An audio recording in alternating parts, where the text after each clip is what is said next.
அரசியல் செய்திகளை உடனுக்குடன் தெரிந்து கொள்ள நம்ம அரசியல் நியூஸ் தமிழ் சேனலை சப்ஸ்கிரைப் பண்ணிக்கோங்க.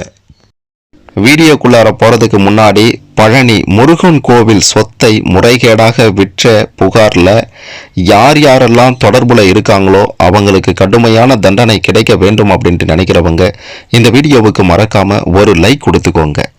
தமிழக மக்களையே ஒட்டுமொத்தமாக அதிர்ச்சிக்குள்ளாக்கி இருக்கக்கூடிய பழனி முருகன் கோவில் சொத்து 100 கோடி ரூபாய் சொத்தை முறைகேடாக விற்ற வழக்கு தான் பார்த்தீங்கன்னா தமிழக மக்களுக்கு பெரும் அதிர்ச்சியை ஏற்படுத்தி இருந்தது. இந்த நிலையில் இந்த வழக்கு தொடர்பாக சார் பதிவாளர் வீட்டில் சிபிசிஐடி போலீசார் நடத்திய சோதனை மிக மிக முக்கியமாக இந்த கோவில் நிலத்தை வாங்கினவர் யாரு, வித்தவர் யாரு அப்படின்ற மாதிரியான பல திடுக்கிடும் தகவல்களும் பழனி முருகன் கோவில் சொத்து தொடர்பாக இதுவரை வெளிவராத பல உண்மைகளும் வெளியாகி இருக்கின்றது. அது எல்லாத்த பற்றியும் தான் இந்த வீடியோவில் தெளிவாக துல்லியமாக பார்க்க போகிறோம். அதனால் கடைசி வர பாருங்க, எல்லாமே உங்களுக்கு சிறப்பாக புரியும்.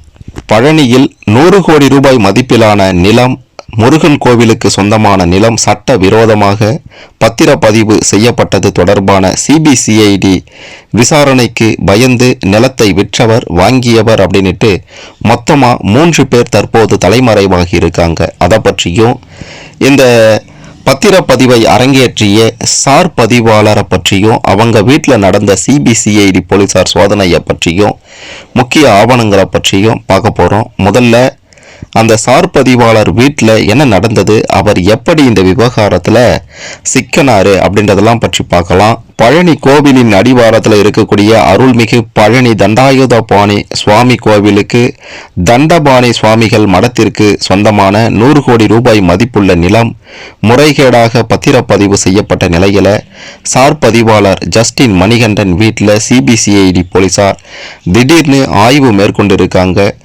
ஆனால் இந்த ஆய்வின் போது பார்த்தீங்கன்னா ஜஸ்டின் மணிகண்டனை கைது செய்ய முடியாது அப்படின்றதும் குறிப்பிட வேண்டிய விஷயம். திண்டுக்கல் மாவட்டம் பழனி அடிவாரம் சன்னதி வீதியில் அமைந்திருக்கக்கூடிய அருள்மிகு தண்டபாணி சுவாமிகள் மடத்திற்கு சொந்தமான ரூபாய் 100 கோடி மதிப்புள்ள நிலம் நீதிமன்ற உத்தரவுகளை மீறி போலி ஆவணங்கள் மூலமா பெரும் 2 கோடி ரூபாய்க்கு மோசடி பதிவு செய்திருக்காங்க.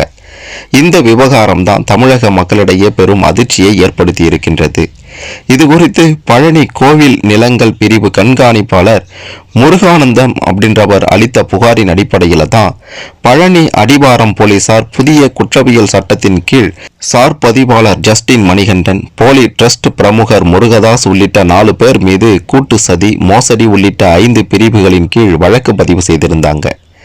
இந்த வழக்கினுடைய தீவிரத்தன்மை பல கோடி ரூபாய் மதிப்புள்ள சொத்து சம்பந்தப்பட்டிருப்பது, அரசு அதிகாரி ஒருவரே இந்த மோசடிக்கு துணை நின்றது குறித்து திண்டுக்கல் மாவட்ட காவல் கண்காணிப்பாளர் மற்றும் தென்மண்டல ஐஜி ஆகியோர் விரிவான ஆய்வு மேற்கொண்டாங்க. இந்த நில மோசடியில பல முக்கிய பிரமுகர்களுக்கும் உயர்மட்ட அரசியல் நிர்பந்தங்களுக்கும் தொடர்பு இருக்கலாம் அப்படின்றதுனால தான் இந்த வழக்கை சிபிசிஐடிக்கு மாற்றக்கோரி அரசுக்கு பரிந்துரை கடிதமோ அனுப்பப்பட்டிருந்தது. அதனை ஏற்றுக்கொண்ட தமிழக காவல்துறை தலைமையகம் இந்த வழக்கினை உடனடியாக சிபிசிஐடி விசாரணைக்கு மாற்றி உத்தரவிட்டாங்க. இதனைத் தொடர்ந்து பழனி அடிவாரம் போலீசாரிடம் இருந்து வழக்கானது, அந்த வழக்கின் ஆவணங்களானது அனைத்துமே இணையதளம் மூலமா சிபிசிஐடி அதிகாரிகளிடம் ஒப்படைக்கப்பட்டிருக்கின்றது.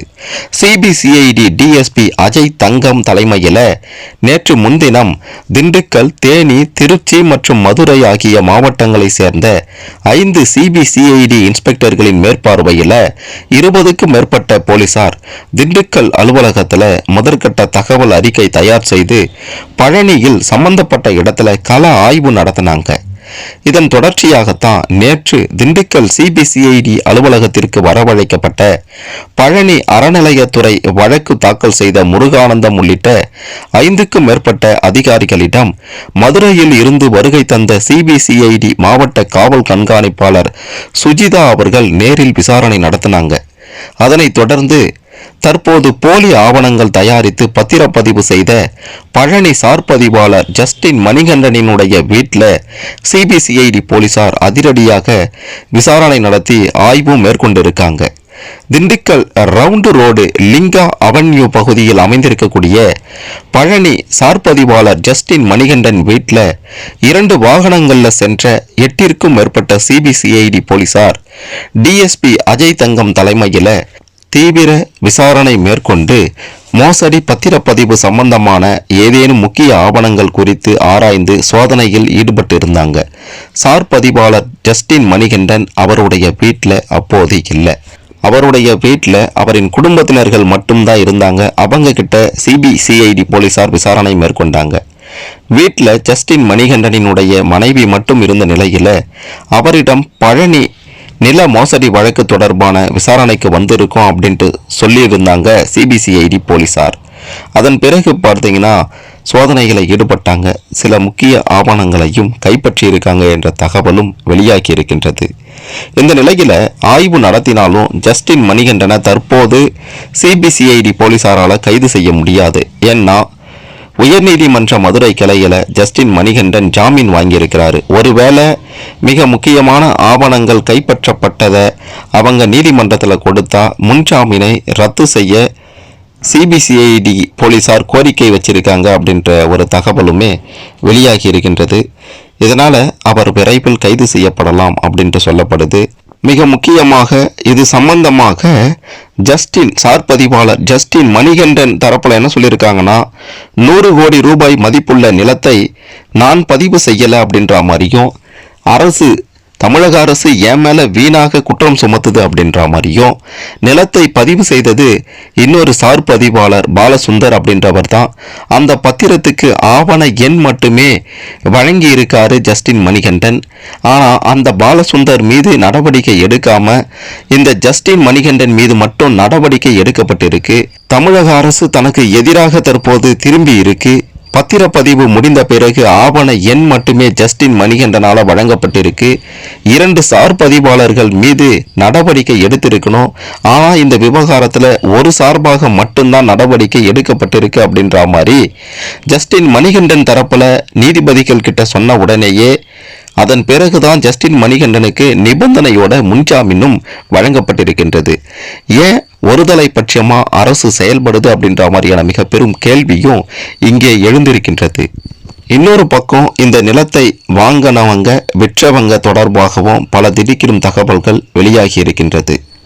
பழனி கோவிலின் இந்த 100 கோடி ரூபாய் நிலத்தை விற்ற திருப்புகழ் சுவாமிகள், முருகதாஸ் சுவாமிகள் மற்றும் தண்டபாணி சுவாமிகள் அறக்கட்டளையை சேர்ந்த முருகதாஸ், நிலத்தை வாங்கிய உடுமலைப்பேட்டை பாப்பான்குளத்தை சேர்ந்த வெள்ளதுரை மற்றும் பழனி TKN புதூரை சேர்ந்த சேதுபதி ஆகியோர் தலைமறைவானதும் செல்போனை சுவிட்ச் ஆஃப் செய்துவிட்டு அவங்க எங்கேயோ சென்றுட்டு இருக்காங்க அப்படின்றதும் தற்போது விசாரணையில தெரிய வந்திருக்கின்றது.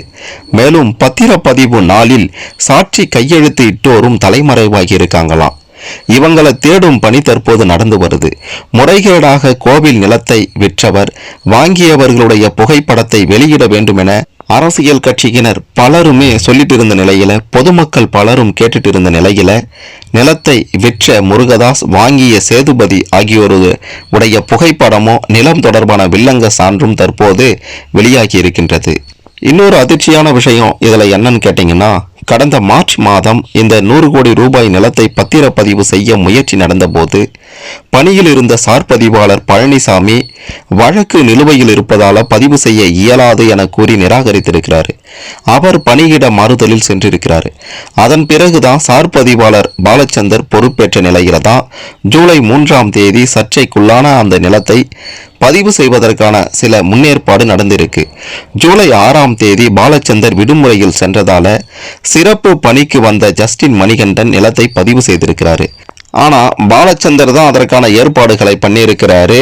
இவர் வெறும் ஆவண எண் மட்டும்தான் வழங்கியிருக்கிறாரு அப்படின்றதும் தற்போது வெளியாகி இருக்கின்ற தகவல்ல தெரிய வருது.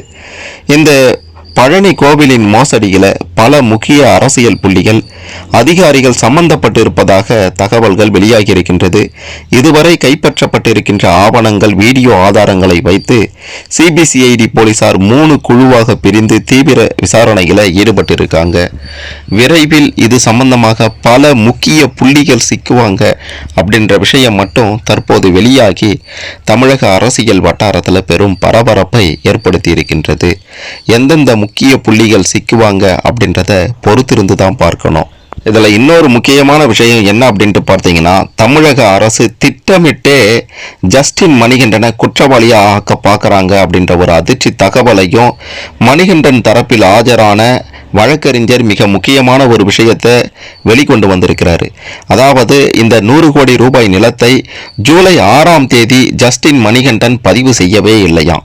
அதற்கு முன்பே ஜூலை 3ஆம் தேதியே பாலச்சந்தர் என்ற சார் பதிவாளர் தான் பார்த்தீங்கன்னா இந்த நிலத்தை பதிவு செய்து முடித்திருக்கிறாரு. ஆனால் அரசு தரப்பு திட்டமிட்டு உள்நோக்கத்துடன் பாலச்சந்தரை இந்த வழக்கில் இருந்து தப்பிக்க வைத்துவிட்டு 6ஆம் தேதி மாற்று டியூட்டிக்கு வந்த ஜஸ்டின் மணிகண்டனை மட்டும் குற்றவாளியாக்கி சஸ்பெண்ட் செய்திருக்காங்க. தமிழக அரசு பழிவாங்கும் நோக்கில் இந்த நடவடிக்கை எடுத்திருக்காங்க அப்படின்ற மாதிரி ஜஸ்டின் மணிகண்டனினுடைய வழக்கறிஞர் சொல்லி இருக்கக்கூடிய தகவல் இந்த வழக்கில் மேலும் அதிர்ச்சியை ஏற்படுத்தி இருக்கின்றது. நிலத்தை பதிவு செய்த பதிவாளர், நிலத்தை வாங்கியவர், விற்றவர் அப்படின்ட்டு தற்போது 3 பேருமே வசமாக சிக்கியிருக்காங்க. இதற்கு பின்னாடி இருக்கக்கூடிய அந்த முக்கிய புள்ளியும் விரைவில் சிக்குவார். பல்வேறு ஆவணங்கள் அது தொடர்பாக கிடைத்திருக்கின்றது. இந்த பழனி கோவில் முறைகேடுகளை பற்றி நீங்க என்ன நினைக்கிறீங்க? இதில் சம்பந்தப்பட்டவங்க கோவில் சொத்தையே ஆட்டைய போட நினைக்கிறானுங்க இவனுங்க. இதில் சம்பந்தப்பட்ட இவனுங்களுக்கு என்ன தண்டனை கொடுத்தா சரியா இருக்கும் அப்படின்ட்டு நீங்க நினைக்கிறீங்களோ அதை மறக்காம கமெண்ட்ல சொல்லுங்க.